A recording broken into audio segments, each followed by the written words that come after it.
Good morning and welcome back. This year is wrapping up and we have only a few weeks left to wrap up the annual housekeeping items here. So for today's On Our Mind, we're asking what is left on your 2025 to-do list?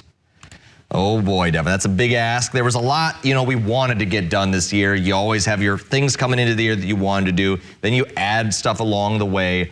And, there's a few items that perhaps you feel like you could still get done in these last couple weeks. Well, there's always the repeat, you want to keep the old house, apartment organized and everything else.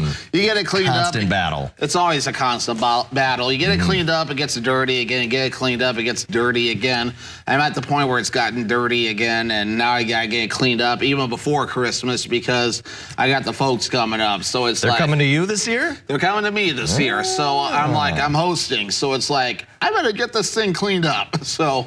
Well, that will be exciting. So cleaning, the Christmas cleaning is on your to-do list. Yes, the Christmas cleaning. Not the New Year's cleaning, the Christmas cleaning. Well, that's fair enough. Yeah, you made a good point when you said about keeping things organized. I've been meaning to organize my breezeway. I have just two very large area rugs in there because it's got wood flooring, but then I got the area rugs on top for like the shoes and boots and stuff. But I've got so many. I do so many different activities and I have different footwear for all of it. And it just keeps stacking up and stacking up. And now it's like basically both of them are completely covered and then I have some just off of it. So I feel like I need to organize my breezeway. I want to get that done before the new year. So I got to build some shelving. I either got to build shelving or I got to purchase shelving. I haven't landed on an option yet on what I'm really looking at. But I walk through it every day and I just stare at it and go, boy, I could just couple shelves here. Couple shelves would help.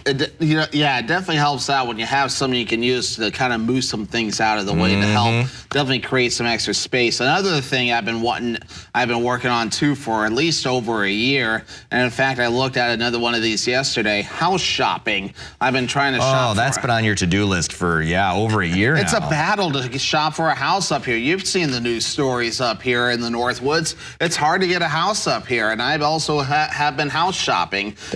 Devin's a picky guy, though. Well, yeah, but you want to get that right house, the right location. You want to make sure it's in good condition and fairly priced and everything too. And I looked at another one yesterday that it was in the right geography. It looked, at least at first, it looked like a decent house, but then you do the right thing. You get it showed and everything else, and unfortunately, red flags went off where I'm like, nope. So unfortunately, this wasn't meant to be. So unfortunately, struck out. So you don't think that's going to get off the 2025 to-do list? You think that might linger on over to the 26th? Unfortunately. Yeah. But as people have told me, you're going to look through hundreds of houses before you find that right one. And unfortunately, they're right. So... Well, it's just the way it happens up here. Not only do you have the houses that disappoint, you also have the battles. Because I have put offers on houses before, and because of the battles up here with housing, the housing market, you have houses that sell above asking price.